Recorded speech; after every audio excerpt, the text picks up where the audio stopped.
self-renewal, which is the theme of today, the inspiration that I wanted to share with you, comes from an attitude of not identifying yourself with your ego.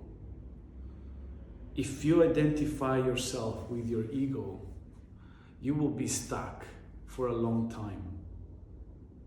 But if you identify yourself with something else, something spiritual, something that is mysterious, that is within you, and with your self-discipline, you connect with that and allow that to grow, you will be self-renewing, actually not only in this period of the year, but on a regular basis.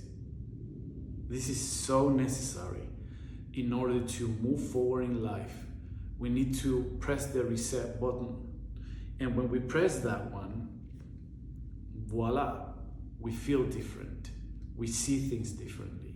We connect to new resources of energy.